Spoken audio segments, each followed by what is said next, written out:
Hi ಎಲ್ರಿಗೂ ನಮಸ್ಕಾರ. ಬನ್ನಿ ಇವತ್ತು ನಿನಗಾಗಿ ಸಂಚಿಕೆ ಏನಾಗುತ್ತಂತ ನೋಡ್ಕೊಂಬರೋಣ. ಸಂಚಿಕೆ ಶುರುವಿನಲ್ಲಿ ಜೀವ ರಚನೆಗೆ ಹೇಳ್ತಾನೆ, ರಚನಾ ನಾವೀಗ ತುಂಬಿದ್ದ ಕುಟುಂಬದಲ್ಲಿದ್ದೀವಿ. ಇಲ್ಲಿ ಒಬ್ಬೊಬ್ಬರ ಮನಸ್ಸು ಒಂದೊಂದು ರೀತಿ ಇರುತ್ತೆ. ಮನೆಗೆ ದೊಡ್ಡ ಮಗ ದೊಡ್ಡ ಸೊಸೆಯಾಗಿರೋ ನಾವು ಎಲ್ಲರನ್ನೂ ಸಂಭಾಳಿಸ್ಕೊಂಡು ಹೋಗಬೇಕಾಗುತ್ತೆ. ಅದೇ ಟೈಮ್ಗೆ ಸರಿಯಾಗಿ ದೇವಿ ಕರೆಕ್ಟ್ ಅಂತ ಬರ್ತಾಳೆ. ಆಗ ಜೀವ ಕರಿತಾನೆ, ಬಾ ಅಮ್ಮ ಅಂತ. ಅಣ್ಣ ಅತ್ತಿಗೆ ಟೆನ್ಷನ್ ಎಲ್ಲ ಕಮ್ಮಿ ಆಯಿತಾ, ರಿಲ್ಯಾಕ್ಸ್ ಆಗಿದ್ದೀರಾ? ರಚನಾ ಹೇಳ್ತಾಳೆ, ದೇವಿ ನಾನು ಆಗಲೇ ಕಪಿಲ್ ಬಗ್ಗೆ ಸುಳ್ಳು ಹೇಳಿಲ್ಲ ಅಂತ. ಆಗ ದೇವಿ ಹೇಳ್ತಾಳೆ, ಇರಲಿ ಬಿಡಿ ಅತ್ತಿಗೆ, ಅದು ಮುಗ್ದೋಗಿರೋ ಕತೆ.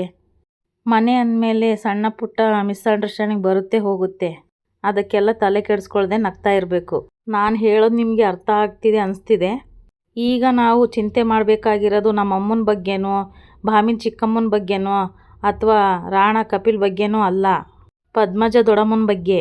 ಜೀವ ಕೇಳ್ತಾನೆ, ದೇವಿ ಅಮ್ಮ ಹುಷಾರಾಗಿದ್ದಾರೆ ತಾನೇ, ಅವ್ರಿಗೇನು ತೊಂದರೆ ಆಗಿಲ್ಲ ತಾನೇ? ದೇವಿ ಹೇಳ್ತಾಳೆ, ನೆನ್ನೆ ನಡೆದಿರೋ ಆಸ್ತಿ ಗಲಾಟೆಯಲ್ಲಿ ಅವರು ತುಂಬ ಅಪ್ಸೆಟ್ ಆಗಿದ್ದಾರಣ್ಣ. ಊಟನೂ ಮಾಡ್ತಾಯಿಲ್ಲ, ತಿಂಡಿನೂ ತಿಂತಾ ಇಲ್ಲ. ನಾನೆಷ್ಟು ಬಲವಂತ ಮಾಡಿದ್ರು ನನ್ನ ಮಾತೆ ಕೇಳ್ತಾ ಇಲ್ಲ. ತೀರಾ ಮಾತ್ರೆನೂ ತೊಗೊಳಲ್ಲ ಅಂದರೆ ಹೇಗಣ್ಣ? ಹೀಗೆಲ್ಲ ಮಾಡಬೇಡಿ ದೊಡ್ಡಮ್ಮ, ನಿಮ್ಮ ಹೆಲ್ತ್ ಹಾಳಾಗುತ್ತೆ ಅಂದರೆ ಈ ಮಾತ್ರೆ ಬದಲು ನನಗೊಂದು ಸ್ವಲ್ಪ ವಿಷ ಕೊಟ್ಬಿಡು ಅಂತ ಹೇಳ್ತಾರೆ. ಇಲ್ಲಿ ಆಸ್ತಿ ಬಗ್ಗೆ ಯೋಚನೆ ಮಾಡ್ತಾ ಕನಕಾಂಬರಿ ತನ್ನ ಗಂಡನ ಫೋಟೋದ ಮುಂದೆ ನಿಂತ್ಕೊಂಡು, ರೀ ನೀವು ಹೋದ್ಮೇಲೆ ಆ ಜಗದೀಶ್ ಚಂದ್ರ ನನಗೆ ನನ್ನ ಮಗಳಿಗೆ ಏನಾದರೂ ದಾರಿ ಮಾಡಿಕೊಡ್ತಾನ ಅಂತ ಅಂದ್ಕೊಂಡಿದ್ದೆ. ಆ ಕಟುಕ ಕಿಲ್ಬು ಕಾಸು ಕೊಟ್ಟಿಲ್ಲ ರೀ. ಹೋಗ್ಲಿ, ಅವ್ನು ನೆಗದು ಬಿದ್ಮೇಲೆ ಆದರೂ ನನಗೆ ಆಸ್ತಿ ಸಿಗುತ್ತೆ ಅಂತ ಆಸೆ ಪಟ್ಟರೆ ಅದಕ್ಕೂ ಕಲ್ಲಾಕ್ಬಿಟ್ಟ ಅವನು. ಇಡೀ ಆಸ್ತಿನೆಲ್ಲ ಅವನ ಮೊಮ್ಮಗಳು ಕೃಷ್ಣನ ಹೆಸ್ರಿಗೆ ಬರೆದಿಟ್ಟಿದ್ದಾನೆ. ನನ್ನ ಕತೆ ಮೊದಲಿಗೆ ಬಂತು ರೀ. ಸಂಜೀವ ತಿನ್ನೋ ತಿಂಡಿಗೆ ಕಪಿಲ್ ವಿಷ ಹಾಕಿದಾನಂತ ರಚನಾ ಯಾಕೆ ಆರೋಪ ಮಾಡಿದ್ಲು ಅಂದರೆ ನಮ್ಮನ್ನ ಕೆಟ್ಟವರನ್ನಾಗಿ ಮಾಡಿ ಈ ಮನೆಯಿಂದ ನಮ್ಮನ್ನು ಓಡಿಸ್ಬೇಕನ್ನೋದು ಅವಳ ಪ್ಲ್ಯಾನು. ನಿಮ್ಮ ಮೇಲೆ ಆಣೆ ಮಾಡಿ ಹೇಳ್ತಾ ಇದ್ದೀನಿ ರೀ, ನಾನೇನಾದರೂ ಈ ಮನೆಯಿಂದ ಹೊರಗಡೆ ಹೋಗೋ ಪರಿಸ್ಥಿತಿ ಬಂದರೆ ಆ ರಚನಾ, ಜೀವ, ಅವ್ರ ಮಗಳು ಕೃಷ್ಣ, ಅವ್ರ ಮೂವರನ್ನು ನನ್ನ ಕೈಯಾರ ನಾನು ಸಾಯಿಸಿ ಆಮೇಲೆ ಈ ಮನೆಯಿಂದ ಆಚೆ ಹೋಗ್ತೀನಿ. ಈ ಕನಕಾಂಬರಿ ಏನು ಅನ್ನೋದನ್ನು ಇವತ್ತು ರಾತ್ರಿನೇ ಆ ರಚನೆಗೆ ಶಾಂಪಲ್ ತೋರಿಸ್ತೀನಿ. ಇಲ್ಲಿ ಜೀವ ಹೇಳ್ತಾನೆ, ಈಗಲೇ ಹೋಗಿ ನಾನು ಅಮ್ಮನ್ನ ಮಾತಾಡಿಸ್ತೀನಿ.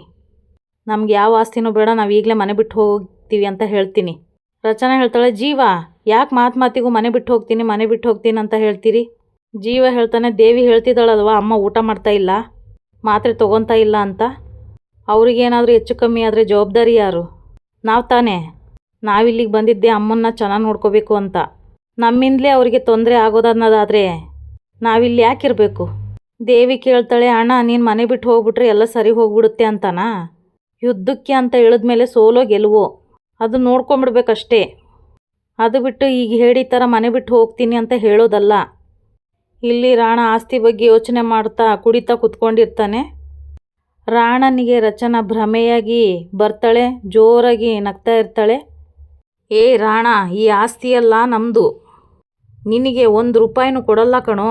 ಕೋಪದಲ್ಲಿ ರಾಣ ಬಾಟಲ್ ತಗೊಂಡು ಹೊಡಿತಾನೆ, ಗೋಡೆಗೆ ಬೀಳುತ್ತೆ ಅದು. ಆಗ ಮತ್ತೆ ಸೈಡಿಗೆ ಬಂದಂಗಾಗುತ್ತೆ ರಚನಾ. ನಮ್ಮ ಅವನವ್ರ ಆಸ್ತಿ ಎಲ್ಲ ನಂದೇ ಕಣೋ, ಈ ಮನೆನೂ ನಂದೇ, ಇಷ್ಟರಲ್ಲೇ ನಿನ್ನನ್ನು ಈ ಮನೆ ಬಿಟ್ಟು ಓಡಿಸ್ತೀನಿ ಕಣೋ. ಯಾವಾಗಲೂ ಭಿಕ್ಷುಕನ ಥರ ಬದುಕ್ತೀನಿ ಅಂತ ಹೇಳ್ತಾ ಇರ್ತೀಯಲ್ಲ, ಭಿಕ್ಷುಕನ ಥರ ಅಲ್ಲ, ಭಿಕ್ಷುಕನೇ ಮಾಡ್ತೀನಿ ಕಣೋ ನಿನ್ನನ್ನು. ಕೋಪದಲ್ಲಿ ಎದ್ದು ರಚನನ್ನ ಕುತ್ತಿಗೆ ಹಿಡಿದು ಸಾಯಿಸೋ ಥರ ಮಾಡ್ತಾನೆ. ಆದರೆ ಆ ಜಾಗದಲ್ಲಿ ಕಪಿಲ್ ಇರ್ತಾನೆ. ಅವನ್ನ ನೋಡಿ ಶಾಕ್ ಆಗಿ ರಾಣನಿಗೆ, ಏ ಕಪ್ಪು, ಸಾರಿ ಕಣೋ ಸಾರಿ. ಆ ರಚನಾ ಅಂದ್ಕೊಂಡು ನಾನು ನಿನ್ನನ್ನು ಸಾರಿ ಕಣೋ ಸಾರಿ. ಕಪಿಲ್ ಹೇಳ್ತಾನೆ, ಅಣ್ಣ ಆ ರಚನಾ ನಿನಗೆ ಅಷ್ಟೊಂದು ಟಾರ್ಚರ್ ಕೊಡ್ತಾ ಇದ್ದಾಳ? ರಾಣ ಹೇಳ್ತಾನೆ, ಟಾರ್ಚರು ಅವಳು ಕೊಡ್ತಾ ಇಲ್ವೋ ಕಪ್ಪು, ಆ ಸಂಜೀವ ಕೊಡ್ತಾ ಇದ್ದಾನೆ, ನಮ್ಮ ಅಪ್ಪ ಕೊಡ್ತಾ ಇದ್ದಾನೆ. ಅಪ್ಪನ ಅಂತ್ಯ ಸಂಸ್ಕಾರಕ್ಕೆ ಆ ಸಂಜೀವ ಬರಲ್ಲ ಅಂದ್ಕೊಂಡೆ, ಆದರೆ ಅವನನ್ನು ಕರೆಸ್ಕೊಂಡ. ಅಲ್ಲಿಂದ ಹಾಗೆ ಹೊರಟೋಗ್ತಾನೆ ಅಂತ ಅಂದ್ಕೊಂಡೆ, ಆದರೆ ನಮ್ಮಪ್ಪ ಅವನ್ನ ಮನೆಗೂ ಕರೆಸ್ಕೊಂಡ. ಅಟ್ಲೀಸ್ಟ್ ಆಸ್ತಿನಾದರೂ ನನಗೆ ಸಿಗುತ್ತೆ ಅಂತ ಅಂದರೆ ಅದನ್ನು ಆ ಸಂಜೀವನ ಮಗಳಿಗೆ ಮಾಡಿ ಅದನ್ನು ನನ್ನಿಂದ ದೂರ ಮಾಡಿಬಿಟ್ಟ. ಲೈಫಲ್ಲಿ ಬರೀ ಅವರಿಂದ ಇವರಿಂದ ಮೋಸ ಆಗೋದೇ ಆಗೋಯ್ತಲ್ಲ ಅಪ್ಪು ನಂದು. ಇನ್ಮೇಲೆ ಅಮ್ಮ 100 ಕೊಡಮ್ಮ, ಟೀಗೆ 50 ರೂಪಾಯಿ ಕೊಡಮ್ಮ ಅಂತ ಆ ಮಗು ಮುಂದೆ ಕೈ ಚಾಚಬೇಕಲ್ಲ ಕಪ್ಪು ಅಂತ ಹೇಳಿದಾಗ ಕಪಿಲ್ ಹೇಳ್ತಾನೆ, ಅಂಥ ಹಣೆ ಬರ ನಿನಗೇನು ಬಂದೈತಣ್ಣ? ಆ ಕೃಷ್ಣನಿಂದ ತಾನೇ ಅವಳನ್ನೇ ಎತ್ತಿಬಿಟ್ರೆ? ರಾಣ ಹೇಳ್ತಾನೆ, ಅವಳನ್ನ ಎತ್ತಿದ್ರೆ ಆಸ್ತಿ ನಮ್ಮ ಕೈಗೆ ಸಿಗಲ್ವೋ ಕಪ್ಪು, ಎಲ್ಲ ಆಸ್ತಿ ಆ ಕಾಮಧೇನು ಟ್ರಸ್ಟ್ಗೆ ಹೋಗುತ್ತೆ. ನಾವು ಯಾರನ್ನಾದರೂ ಎತ್ತಬೇಕು ಅಂದರೆ ಇಲ್ಲಿ ದೇವಿ ಹೇಳ್ತಾಳೆ, ನನ್ನ ಮಾತಿಗೆ ಬೇಜಾರಾಗಬೇಡ ಅಣ್ಣ. ನೀನು ಮಾತಿಗೆ ಒಂದು ಸಲ ನಾನು ಮನೆ ಬಿಟ್ಟು ಹೋಗ್ತೀನಿ ಅಂತ ಅಂದರೆ ನನಗದು ಇಷ್ಟ ಆಗ್ತಾಯಿಲ್ಲ. ಜೀವ ಹೇಳ್ತಾನೆ, ದೇವಿ ನೀನೇ ನೋಡ್ತಾ ಇದ್ದೀಯಲ್ಲಮ್ಮ, ನಾವು ಮನೆಗೆ ಬಂದು 4 ದಿನಕ್ಕೆ ನಮ್ಮಿಂದ ಮನೆ ನೆಮ್ಮದಿ ಕೆಡ್ತು ಅಂತ ಹೇಳ್ತಾ ಇದ್ದಾರೆ. ರಚನಾ ಟಾರ್ಗೆಟ್ ಆಗ್ತಾ ಇದ್ದಾರೆ. ನಾವಿಲ್ಲಿ ಬಂದದ್ದು ಡ್ಯಾಮೇಜ್ ಕಂಟ್ರೋಲ್ ಮಾಡೋದಕ್ಕೆ, ಡ್ಯಾಮೇಜ್ ಮಾಡೋಕ್ಕಲ್ಲ ಅಂತ ಹೇಳಿದಾಗ ದೇವಿ ಹೇಳ್ತಾಳೆ, ಪಾಯಿಂಟ್ ನಂಬರ್ 1, ನೀವು ಬಂದಮೇಲೆ ಈ ಮನೆ ನೆಮ್ಮದಿ ಕೆಟ್ಟಿಲ್ಲ, ಅದು ನೀವು ಬರೋಕ್ಕಿಂತ ಮುಂಚೆನೇ ಕೆಟ್ಟು ಹೋಗಿತ್ತು. ಪಾಯಿಂಟ್ ನಂಬರ್ 2, ಅತ್ತಿಗೆ ಟಾರ್ಗೆಟ್ ಆಗ್ತಾ ಇದ್ದಾರೆ. ಡೆಫಿನೆಟ್ಲಿ ಆಗ್ತಾರೆ. ಆಗದೇ ಇದ್ರೇ ನಾವು ಆಶ್ಚರ್ಯ ಪಡಬೇಕು. ಏನಮ್ಮ ಹೇಳ್ತಾ ಇದೀಯ ನೀನು ಅಂತ ಜೀವ ಕೇಳಿದಾಗ ದೇವಿ ಹೇಳ್ತಾಳೆ, ದೊಡ್ಡಪ್ಪ ನಮ್ಗೆ ಎಷ್ಟು ಆಸ್ತಿ ಬರ್ದಿರ್ಬೋದು, ಯಾರ್ಯಾರಿಗೆ ಏನು ಕೊಡ್ಬೋದು ಅಂತ ಕನಸು ಕಾಣ್ತಾ ಇದ್ರಲ್ಲ, ಅವ್ರಿಗೆಲ್ಲ ದೊಡ್ಡ ಹೊಡೆತ ಬಿದ್ದಿದೆ. ಆಗ ಜೀವ ಹೇಳ್ತಾನೆ, ನಾನು ಇದನ್ನೇ ಹೇಳ್ತಾ ಇರೋದು, ಅವ್ರಿಗೆ ಬೇಕಾಗಿರೋದು ಆಸ್ತಿ, ಅದನ್ನು ಕೊಟ್ಬಿಟ್ರೆ ಅವ್ರಿಗೂ ನಮಗೂ ಯಾವ ವಿಷಯನೂ ಇರೋಲ್ಲ ದೇವಿ, ಎಲ್ಲರೂ ಒಟ್ಟಿಗೆ ಹ್ಯಾಪಿಯಾಗಿರೋಬೋದಲ್ವಾ. ದೇವಿ ಹೇಳ್ತಾಳೆ, ಹಾಗಂತ ನೀನು ಅನ್ಕೊತಾ ಇದೀಯಣ್ಣ, ಆದರೆ ರಿಯಾಲಿಟಿ ಹಾಗಿಲ್ಲ. ಅಪ್ಪಿತಪ್ಪಿ ಏನಾದರೂ ಆಸ್ತಿ ರಾಣನ ಕೈಗೆ ಹೋದರೆ ಅವನು ಮುಲಾಜಿಲ್ಲದೆ ನಿಮ್ಮ ಎಲ್ರೂ ಮನೆ ಹೊರಗೆ ಹಾಕ್ತಾನೆ. ರಚನೆ ಹೇಳ್ತಾಳೆ, ಎಕ್ಸಾಕ್ಟ್ಲಿ ನಾನು ಇದನ್ನೇ ಹೇಳ್ತಾ ಇರೋದು ಇವರಿಗೆ. ಅಮ್ಮನ್ನ ನಾವು ಚೆನ್ನಾಗಿ ನೋಡ್ಕೋಬೇಕು ಅಂದರೆ ಮೊದಲು ನಾವು ಈ ಮನೇಲಿ ಇರಬೇಕು. ಹಾಗಾಗಬೇಕು ಅಂದರೆ ಅಧಿಕಾರ ನಮ್ಮ ಕೈಲಿರಬೇಕು. ದೇವಿ ಹೇಳ್ತಾಳೆ, ಅಣ್ಣ ಈ ಜಗತ್ತು ತಲೆ ತಗ್ಸೋದು ಅಧಿಕಾರ ಇರೋನಿಗೆ ಮಾತ್ರ. ರಚನಾ ಅತ್ತಿಗೆ ಥಾಟ್ ಪ್ರೊಸೆಸ್ ಕರೆಕ್ಟಾಗೇ ಇದೆ. ನೀನು ಸುಮ್ಮನೆ ಅವ್ರನ್ನ ಫಾಲೋ ಮಾಡಿಬಿಡು, ನೀನು ಬಯಸ್ತಿರೋ ಮನೆ ಇದಾಗುತ್ತೆ. ಜೀವ ನನಗೇನೂ ಅರ್ಥ ಆಗ್ತಾಯಿಲ್ಲ ಅಂತ ಹೇಳಿ ಅಲ್ಲಿಂದ ಹೊರಟೋಗ್ಬಿಡ್ತಾನೆ. ರಚನೆ ಹೇಳ್ತಾಳೆ, ಥ್ಯಾಂಕ್ಸ್ ದೇವಿ, ನನ್ನ ಮನಸ್ಸನ್ನು ಅರ್ಥ ಮಾಡ್ಕೊಳ್ಳೋರು ಈ ಮನೇಲಿ ಒಬ್ಬರ ಇದಾರಲ್ಲ ಅಂತ ಹೇಳ್ತಾಳೆ. ಅದಕ್ಕೆ ದೇವಿ ಹೇಳ್ತಾಳೆ, ಅತ್ತಿಗೆ ನಮ್ಮ ಅಣ್ಣ ಯಾರು ಅಂತ ಗೊತ್ತಿಲ್ಲದೆಯೇ ಇರುವಾಗಲೇ ಅವನಿಗೋಸ್ಕರ ಎಲ್ಲ ಬಿಟ್ಟು ಮಿಡ್ಲ್ ಕ್ಲಾಸ್ ಲೈಫನ್ನು ಒಪ್ಕೊಂಡವ್ರು ನೀವು. ನಿಮ್ಮಲ್ಲಿ ಹೇಗೆ ಅತ್ತಿಗೆ ಸ್ವಾರ್ಥ ಇರೋಕ್ಕೆ ಸಾಧ್ಯ? ನಾನು ನಿಮ್ಮನ್ನು ನಂಬ್ತೀನಿ ಅತ್ತಿಗೆ, ನಿಮ್ಮ ಪರವಾಗಿರ್ತೀನಿ. ಇಲ್ಲಿ ರಾಣ ಕಪಿಲ್ಗೆ ಹೇಳ್ತಾನೆ, ನಾನು ಏನು ಹೇಳ್ದೆ ಅಂತ ಅರ್ಥ ಆಗಲಿಲ್ವಾ ನಿನಗೆ? ಚೆನ್ನಾಗಿ ಯೋಚನೆ ಮಾಡಿ ನೋಡು. ಕಪಿಲ್ ಹೇಳ್ತಾನೆ, ಕೃಷ್ಣನ್ ಸಾಯಿಸಿದರೆ ಆಸ್ತಿ ಎಲ್ಲ ಕಾಮಧೇನು ಟ್ರಸ್ಟ್ಗೆ ಹೋಗ್ಬಿಡುತ್ತೆ. ಅದು ಹೋಗಬಾರ್ದು ಅಂತ ಅಂದರೆ ಕೃಷ್ಣ ಬದುಕಿರಬೇಕು. ಹಾಗಾದರೆ ಸಾಯಬೇಕಾಗಿರೋದು ಯಾರು? ರಚನಾ. ರಾಣ ಹೇಳ್ತಾನೆ, ಕರೆಕ್ಟ್, ಕೃಷ್ಣನ್ಗೆ ಅವಳು ಗಾರ್ಡಿಯನ್, ಅವಳಿಗೇನಾದರೂ ಆದರೆ ಕಪಿಲ್ ಹೇಳ್ತಾನೆ ಎಫರ್ಟಾಗಿ ಸಂಜೀವ ಅವಳಿಗೆ ಗಾರ್ಡಿಯನ್ ಆಗಿಬಿಡ್ತಾನೆ. ಆಗ ರಾಣ ಹೇಳ್ತಾನೆ, ಹೇಗೋ ಅವನು ನಮಗೆ ಆಸ್ತಿಯೆಲ್ಲ ಬರ್ಕೊಡ್ತೀನಿ ಅಂತ ಹೇಳಿದಾನೆ, ಸಾಲದಕ್ಕೆ ಖಾಲಿ ಬಾಂಡ್ ಪೇಪರ್ ಮೇಲೆ ಸೈನ್ ಹಾಕ್ಕೊಟ್ಟಿದ್ದಾನಲ್ಲೋ. ಕಪಿಲ್ ಹೇಳ್ತಾನೆ, ಅಣ್ಣ ಒಂದು ವೇಳೆ ಸಂಜೀವ ಏನಾದರೂ ಡಬಲ್ ಗೇಮ್ ಮಾಡಿಬಿಟ್ರೆ? ರಾಣ ಕೋಪದಿಂದ, ಅವನ್ನ ಎತ್ತಿಬಿಡ್ತೀನಿ. ಆಗ ಮುಂದಿನ ಗಾರ್ಡಿಯನ್ ಯಾರೋ ಆ ಕೃಷ್ಣನ್ಗೆ ಇನ್ಯಾರಣ ನೀನೇ ಅಂತ ಕಪಿಲ್ ಹೇಳ್ತಾನೆ. ರಾಣ, ಆಗ ನಮ್ಮನ್ನು ತಡೆಯೋರು ಯಾರು? ಇದು ಎಲ್ಲ ನಮ್ಮದೇ ಅಲ್ವಾ? ಕಪಿಲ್ ಹೇಳ್ತಾನೆ, ಕೃಷ್ಣ ಮೇಜರ್ ಆಗೋವರೆಗೂ ಈ ಆಸ್ತಿನೆಲ್ಲ ನಾವು ಅನುಭವಿಸ್ಬೋದು ಅಷ್ಟೇ ಅಣ್ಣ. ರಾಣ ಹೇಳ್ತಾನೆ, something is better than nothing ಅಲ್ವೇನೋ ಕಪ್ಪು.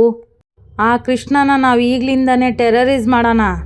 ಬರೆ ಹಾಕಿದ ಬೆಕ್ಕು ಹೇಗೆ ಹೆದರ್ಕೊಂಡು ಮೂಲೆಯಲ್ಲಿ ಕೂತ್ಕೊಂಡಿರುತ್ತೋ ಹಾಗೆ ಆ ಕೃಷ್ಣ ನಮ್ಮನ್ನು ನೋಡಿದ್ರೆ ನಡುಗಬೇಕು. ನಾವೊಂದು ಗೆರೆ ಹಾಕಿ ದಾಟು ಅಂದರೆ ದಾಟಬೇಕು, ಇಲ್ಲ ಅಂದರೆ ದಾಟಬಾರ್ದು.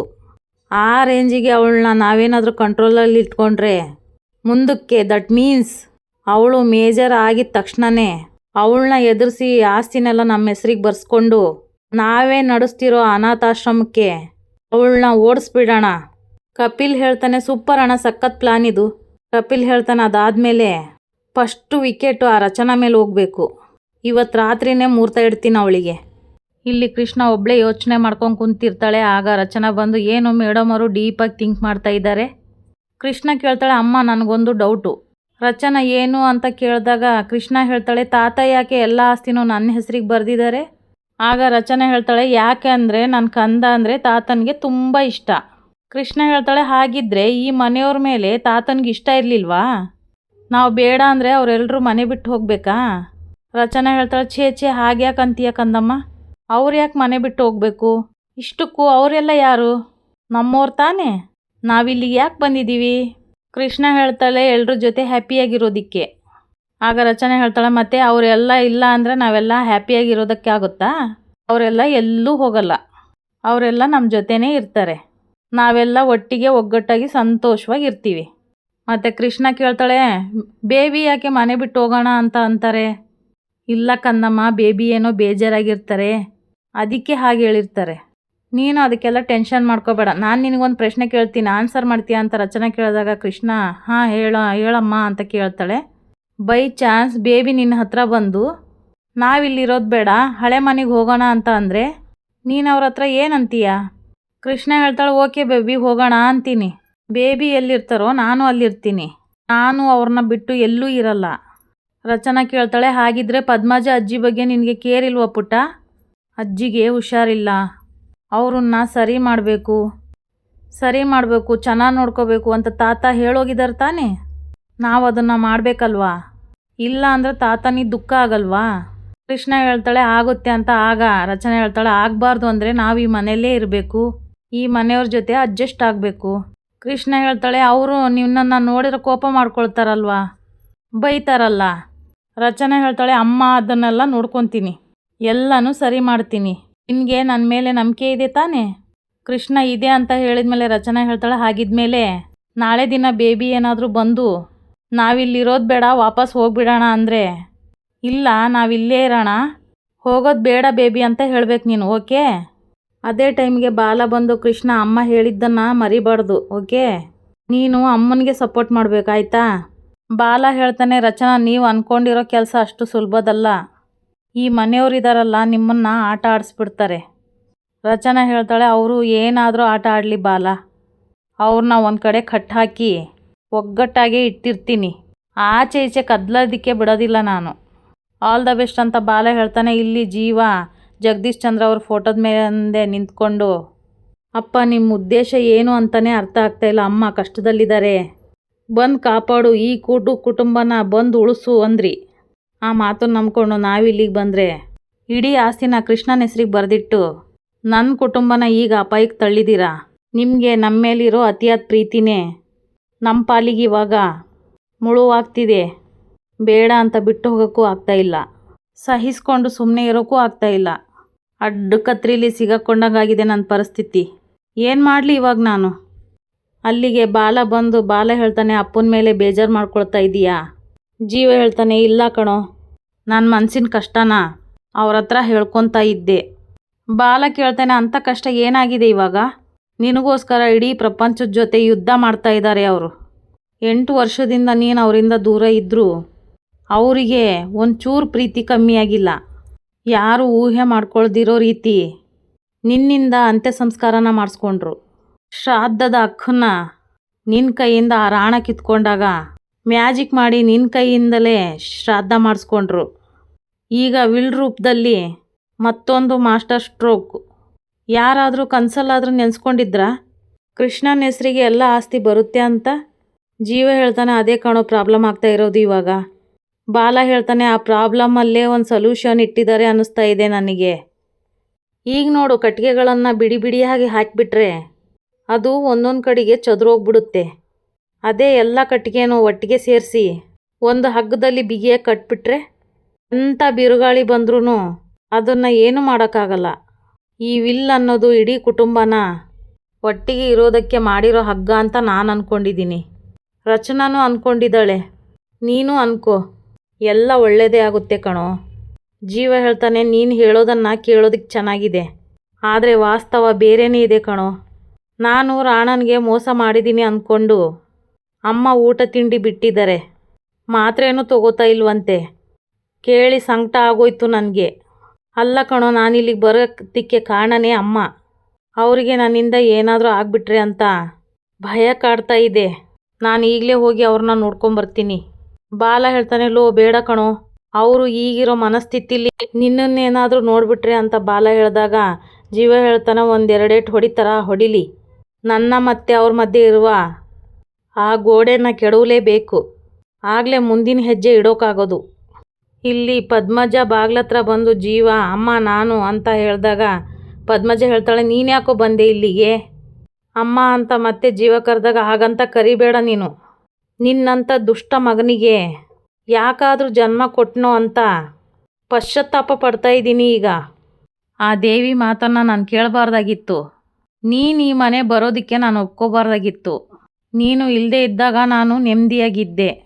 ಹೊರಟೋಗು, ನೀನು ಈ ಮನೆ ಬಿಟ್ಟು ಹೊರಟೋಗು ಅಂತ ಪದ್ಮಜ ಹೇಳಿದಾಗ ಜೀವ ಶಾಕಾಗಿ ನಿಂತ್ಕೊಂತಾನೆ. ಇಲ್ಲಿಗೆ ಈ ಸಂಚಿಕೆ ಮುಗಿಯುತ್ತೆ. ಯಾರೆಲ್ಲ ನನ್ನ ಚಾನಲ್ ನೋಡ್ತಾ ಇದ್ರು ದಯವಿಟ್ಟು ಸಬ್ಸ್ಕ್ರೈಬ್ ಮಾಡ್ಕೊಳ್ಳಿ, ಹಾಗೆ ಒಂದು ಲೈಕು ಶೇರು ಮಾಡಿ. Thank you for watching.